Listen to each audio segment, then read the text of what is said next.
신세계 많은 분들 관심 가지고 계시죠? 신세계 매수하셨네요. 42만 원 매수 진입가 15%입니다.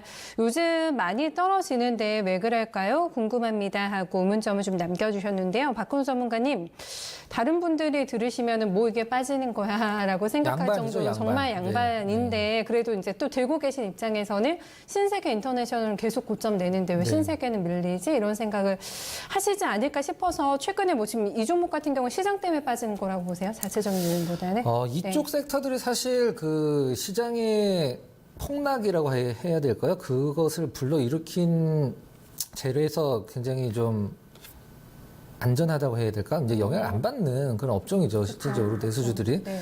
근데 실적만 본다라고 하면 사실 작년에 신세계가 저평가였는지 아니면 지금 올해 신세계가 고평가되어 있는지 그거 판단하기가 좀 약간 쉬운 자리는 아닌데 정말 끝없이 성장을 할 수 있는 어떤 그런 섹터는 아니죠. 사실 실질적으로는. 그리고 신세계 같은 경우는 다른 유통주들 대비해서 많이 올라온 게 사실 온라인 쪽에 굉장히 많이 그 투자를 하면서 온라인 쪽에서만 그 실적이 괜찮았었거든요. 일단 시장이 이렇게 빠지진 않고 괜찮았을 때 신세계가 과연 어떤 흐름을 보여줬을지 저도 상당히 좀 궁금한데 일단 차트 잠깐 보면서 말씀드려보도록 하겠습니다. 실적은 작년 대비 한 뭐 20% 이상 좀 좋아질 것으로 예상을 하고 있고 그렇게 나오고 있죠. 실질적으로는.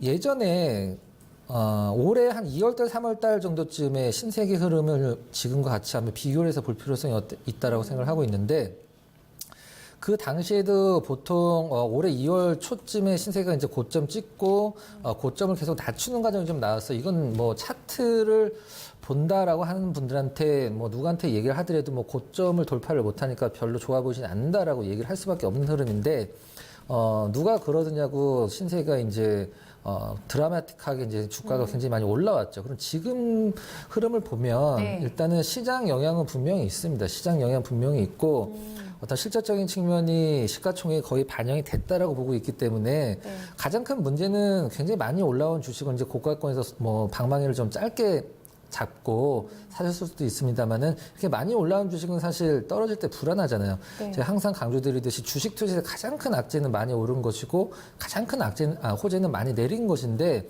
이렇게 많이 올라온 주식들을 매수를 할 때는 일단 비중이나 이런 것들 조절을 상당히 잘 하셔야 돼요. 처음에 그냥 없어도 될 정도의 물량만 조금 사봤다가 내가 원하는 흐름이 났을 때 이제 비중을 늘려가는 전략을 취하셔야 되는데 너무 한날 한시에 확 사시려고 하기 때문에 문제가 되는 거죠.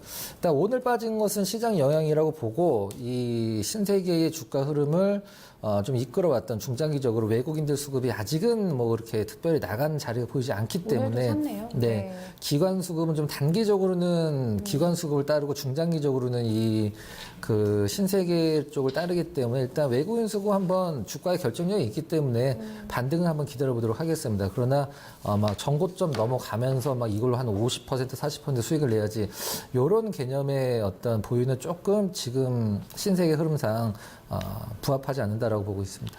네, 알겠습니다. 그럼 신세계를 굳이 지금 손절권에선 그래도 정리하실 필요는 없으신 거죠? 제 생각은 그렇습니다. 네, 알겠습니다. 신세계 오늘 저희 마지막 종목으로 진단 도와드리도록 하겠습니다.